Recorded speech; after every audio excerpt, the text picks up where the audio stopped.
কি করছো?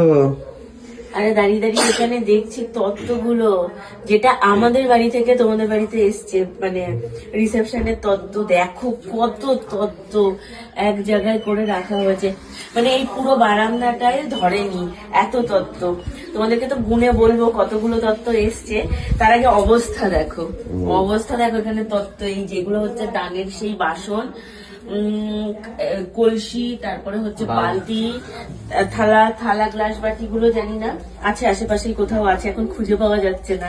আর তত্ত্বে দেখে তো তারপর স্বর্ণ সেগুলো এক সাইড করেছে, কারণ এখান থেকে হাঁটাচলা করা যাচ্ছিল না। আর এই বারান্দাটা অনেক বড়, দেখাও, মানে লং অ্যাঙ্গেলে তোমরা দেখলে বুঝতে পারবে বারান্দাটা কতটা বড়। তারপরেও এখানে ধরেনি। পরে সব সাজিয়ে রেখেছি আমি সব স্বর্ণ তাড়াতাড়ি করে সাজিয়ে রেখেছে, নাহলে এখান থেকে হাঁটাচলা করা যাচ্ছিল না। মানে আমরা ভেবেছিলাম তত্ত্বগুলো নিয়ে ডিরেক্ট স্কুল মাঠে যেখানে হয়েছিল আমাদের রিসেপশনটা সেখানেই রাখা হবে, কিন্তু তারপরে ভাবা হলো যে এত তত্ত্ব ওখান থেকে আনা হবে কি করে, এত তত্ত্ব তো ওখান থেকে আনা পসিবল নয়। তো সেই জন্য এখানেই একদম ডিরেক্ট রাখা হয়েছে। তো যার জন্য অনেকেই তত্ত্ব দেখতে পাইনি। তো চলো তোমাদেরকে ভিডিও করে দেখাই কি কি তত্ত্ব এসছে, তার জন্য পরের ভিডিও দেখতে থাকো।